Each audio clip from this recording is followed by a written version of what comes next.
Good morning class 6. This is our English book Real English, a multi-skill language course. We are on chapter number 3. तो lesson 3 जो था उसमें हमने पढ़ा था a wise lesson. एक सीख मिली थी हमें कि हमें फ्यूचर के बारे में बहुत ज़्यादा नहीं सोचते हुए प्रेजेंट में रहना चाहिए. फ्यूचर और प्रेजेंट का क्या चक्कर है, क्या लॉजिक है, क्यों हम फ्यूचर के बारे में बात कर रहे हैं.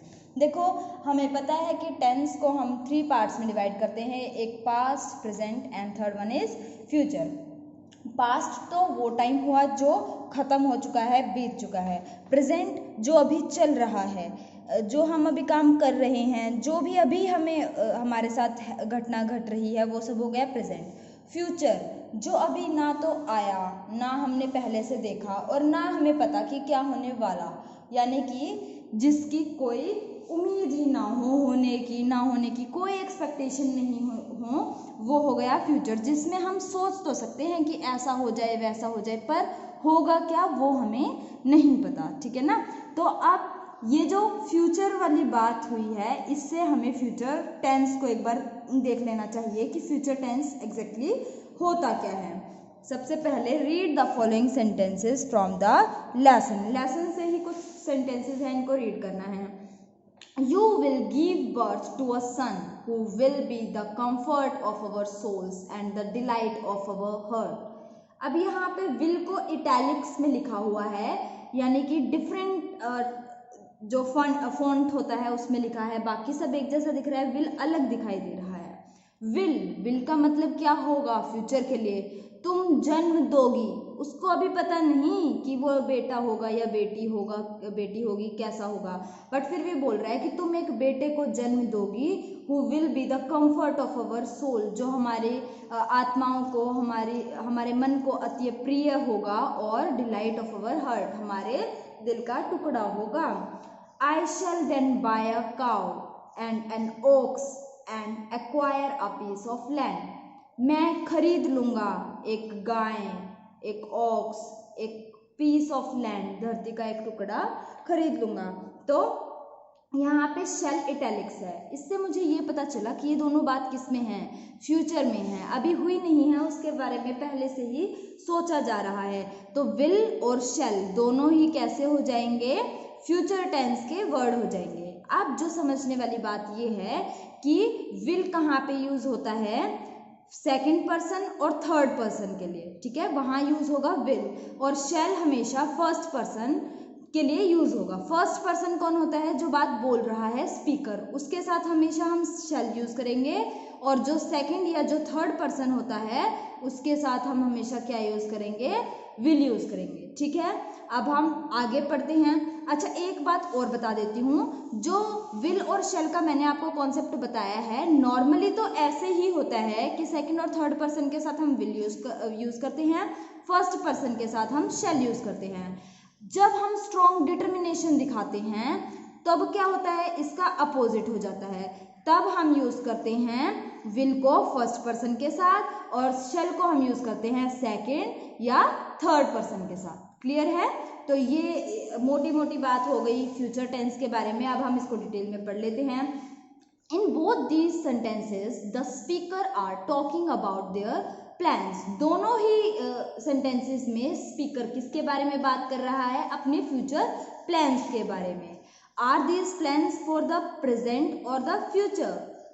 तो ये प्लान्स क्या प्रेजेंट के लिए हैं या फ्यूचर के लिए. एक तो प्लान हो गया ये कि मैं मार्केट जाऊंगा, अभी थोड़ी देर में जाएगा, तो वो प्लानिंग कर रहा है. ठीक है. और एक हो गया कि मैं 2 साल बाद एक घर खरीदूंगा. एक प्लान हुआ, वो प्लान दोनों फ्यूचर के हैं. एक तो हुआ जो करंट सिनेरियो में अभी जिसके आने की संभावना है कि भाई थोड़ी बहुत देर में ऐसा काम हो सकता है. ठीक है. एक हुआ बहुत लंबा, जिसके बारे में हमें कोई एक्सपेक्टेशन ही नहीं. एक मैं अभी काम कर रहा हूँ या कर रही हूँ, वो हो गया प्रेजेंट में. तो क्या ये दोनों सेंटेंसेस प्रेजेंट में है या फ्यूचर में है. ऑफ कोर्स ये फ्यूचर में है. एक लंबे टाइम के बाद की बात हो रही है कि ऐसा हो जाएगा, ऐसा हो जाएगा. ठीक है, आगे चलते हैं. The plans are for the future. Plans कैसे हैं, फ्यूचर के लिए, फ्यूचर के लिए हैं ये plans. In these sentences will and shall are used to indicate future. इन सभी ये जो हमने सेंटेंसेस अभी देखे, इनके अंदर विल और शैल यूज किए गए हैं फ्यूचर को इंडिकेट करने के लिए, यानी कि दर्शाने के लिए। These sentences are in the simple future tense. ये जो सेंटेंसेस हैं ये सिंपल फ्यूचर टेंस में हैं। Shall is usually used only with subject I और वी। जो शैल है वो यूजुअली तो हम उसे किसके साथ, सब्जेक्ट आई या वी के साथ यूज करते हैं, जबकि while will is used with all other subjects, जबकि विल को हम बाकी सभी सब्जेक्ट्स के साथ यूज करते हैं। Will and shall are often used interchangeably with I और वी एज सब्जेक्ट। विल और शैल को हम आपस में इंटरचेंज कर देते हैं, यानी कि एक दूसरे से बदल देते हैं विद आई और वी एज सब्जेक्ट, सब्जेक्ट के तौर पे आई और वी को, ठीक है। Other common ways for indicating the future are, दूसरा जो कॉमन तरीका है जिससे हम फ्यूचर को पता लगा सकते हैं कि ये बात फ्यूचर की है, फ्यूचर को इंडिकेट करता है, वो ये be plus going to plus base form of verb, यानी कि रूट वर्ड जो हो गया, वर्ब हो गई वो। जैसे you are going to eat at the school canteen, ठीक है ना, और तुम स्कूल की कैंटीन में खाना खाने जाओगे, ठीक है। Be plus I N G form of the verb, I N G के साथ मतलब वर्ब की कोई भी फॉर्म हो गई, फर्स्ट फॉर्म, और बी यानी कि इज, एम, आर, वॉज, वर, ये सभी बी की फॉर्म्स हैं, ठीक है। I am meeting your teacher tomorrow, मैं कल तुम्हारे टीचर से मिलने जा रहा हूँ, ठीक है। बी गोइंग टू, अब इसका क्या लॉजिक है देखते हैं। The form be going to plus base form of the verb is used to talk about intention. तो बी गोइंग टू प्लस जो मेन फॉर्म ऑफ वर्ब है वो किस लिए यूज की जाती है, कोई भी इंटेंशन बताने के लिए। They are going to start early tomorrow morning for their trip, वो कल सुबह जल्द ही शुरू करेंगे अपने ट्रिप पे जाने के लिए, मतलब जल्द ही घर से निकलेंगे।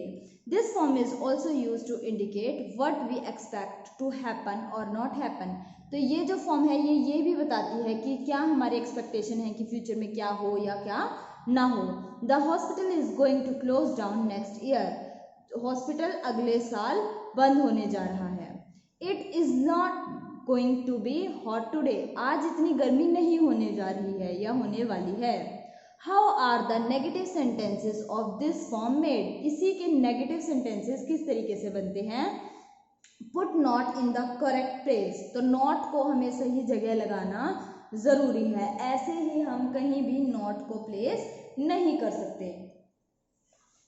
जैसे he is not going to read this book, वह यह किताब पढ़ने नहीं जा रहा है, नहीं पढ़ने जा रहा है, फर्क हो गया ना, पढ़ने नहीं जा रहा और नहीं पढ़ने जा रहा, तो नहीं आगे लग जाएगा। He is not going to read this book, अगर मैं ऐसे बोलती he is going not to read this book, तो ये सेंटेंस कितना वियर्ड हो जाता। तो इसकी प्लेस, नॉट को एक एक्यूरेट प्लेस पे रखना बेहद जरूरी है। आगे, the interrogative form is am, is, are before the subject, और इंटेरोगेटिव यानी कि क्वेश्चन मार्क, जिसमें हम क्वेश्चन पूछते हैं, पूछताछ करने को इंटेरोगेशन बोलते हैं। तो पूछताछ जब हम करते हैं तो हम किस तरीके से वर्ब की फॉर्म को, इज, एम, आर जो हमारी हेल्पिंग वर्ब होती है उसको कैसे प्लेस करते हैं। तो एम, इज, आर को सब्जेक्ट से पहले लेके आ जाते हैं। जैसे he is not going to read this book, तो इज हमने आगे निकाल दिया, is he not going to read this book, तो ये अपने आप एक क्वेश्चन की सेंस हो गई। जैसे सेंटेंस होता है you are going to meet Sandesh tomorrow, तुम संदेश से कल मिलने जाओगे, ठीक है। और एक ये बोला are you going to meet Sandesh tomorrow, क्या तुम संदेश से कल मिलने जा रहे हो। तो ये देखो कैसे फर्क पड़ जाता है एक वर्ड की प्लेस को चेंज करने से।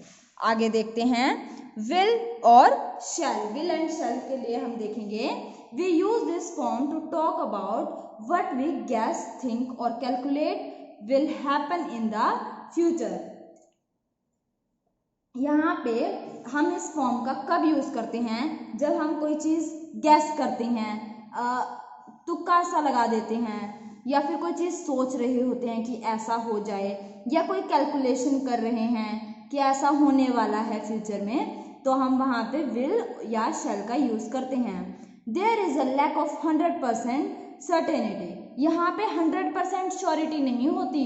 मैं पेपर में 100 मार्क्स लेके आऊँगा, अब आप ये बात बोल तो रहे हैं मैं पक्का ले आऊँगा, पर श्योरिटी तो आपको भी नहीं है। मान लो आपकी एक छोटी सी मिस्टेक हो जाए और आपका नंबर कट जाए, तो ये चीज़ सर्टेन नहीं होती कि 100% ऐसा ही होगा, चांसेस कम हो जाते हैं।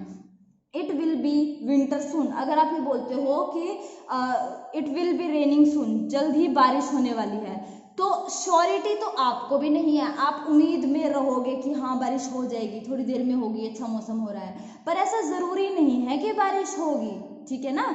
तो श्योरिटी नहीं होती 100%। Will is also use in offers, promises, threats and decision. Will को और हम कहाँ यूज़ करते हैं, कुछ ऑफर करना हो, कोई प्रॉमिस करना हो, कोई थ्रेट्स, धमकाना, डराना धमकाना जो होता है वो करना हो, या कोई डिसीजन लेना हो, तो हम वहाँ पे विल का यूज़ भी कर लेते हैं। It will be better tomorrow, कल अच्छा होगा, ठीक है। I shall be old one day and will not go to school, मैं एक दिन बूढ़ा हो जाऊंगा और स्कूल नहीं जाऊंगा। They will take you to the museum, वो तुम्हें म्यूजियम ले जाएंगे। अब हम आगे पढ़ते हैं। Tick the correct verb form from the option, तो ऑप्शन से हमें करेक्ट वर्ब की फॉर्म को सिलेक्ट करना है। John, are you enjoying your trip to France? Clary, yes we are having a great time, the children love staying in your house. John, what are your plan for tomorrow? Clary, we will go, we are going to be out the whole day tomorrow। ठीक है, देखो अब यहाँ पे will go या we are going to be out the whole day tomorrow, दोनों ही आ सकते हैं, ठीक है। John, oh that sounds good, where will you go, where are you planning to go, दोनों का मतलब एक है। Where will you go, तुम कहाँ जाओगे। Where are you planning to go, तुम कहाँ जाने की प्लानिंग कर रहे हो। मतलब तो दोनों का यही है कि तुम कहाँ जाओगे, भाई मुझे ये बता दो, है ना। तो ये दोनों ही तरीके से हम यूज़ कर सकते हैं, या तो हम will का यूज़ करके, या फिर are you planning to, इस तरीके से सेंटेंस को फॉर्म करके आगे चलेंगे। क्लैरे, we are going to go to the Eiffel Tower first and then visit some of the vineyards. All of us are very excited about it। या तो हम ऐसे बोलते, या बोलते we will go to the Eiffel Tower first and then visit some of the vineyards. All of us are very excited about it। John, you are going to have an amazing time tomorrow। या फिर John ऐसे बोलता, you are having an amazing time tomorrow।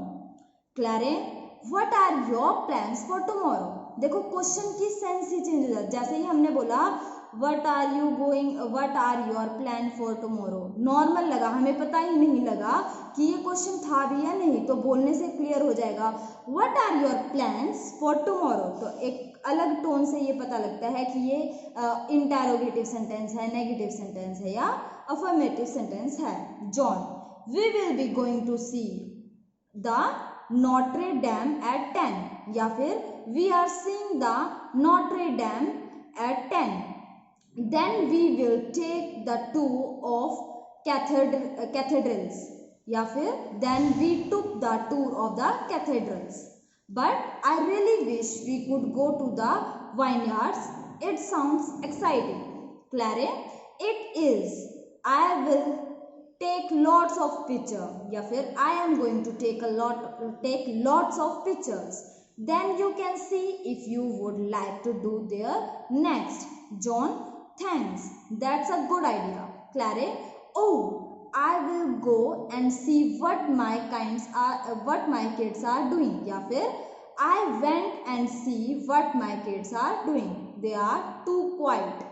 तो ये एक conversation थी किसके बीच में, जॉन और क्लैरे के बीच में, जहाँ पे वो डिस्कस कर रहे होते हैं कि वो कहाँ घूमने जाने वाले हैं। एक घूम के आया है, फिर उनका नेक्स्ट टुमारो का प्लान क्या है, ये चीज़ वो डिस्कस कर रहे होते हैं। अब हम आते हैं C2 सेक्शन पे। Use by do, use be, going to और will with the verbs in brackets to complete the sentences. या तो हमें यूज करना है बी गोइंग टू या फिर हमें यूज करना है विल। तो हम देखेंगे क्या यूज करना चाहिए। विनय डैश 9 नेक्स्ट वीक, बी यहाँ पे ब्रैकेट में दी हुई है, तो अब हम क्या उसके साथ बनाएंगे, बी गोइंग टू का यूज करेंगे या विल का यूज करेंगे। तो ये आपका होमवर्क रहेगा, नोटबुक में नहीं करेंगे, आप इसे बुक में ही करेंगे, ठीक है ना। तो C2 सेक्शन आपका होमवर्क रहेगा, जिसमें से ठीक है C1 सेक्शन को जो है जिसमें ये जॉन और क्लैरा का कन्वर्सेशन है, इसमें आपको करेक्ट फॉर्म ऑफ वर्ब का मतलब टिक करनी है, फाइंड आउट करनी है। तो ये भी आप खुद से करेंगे।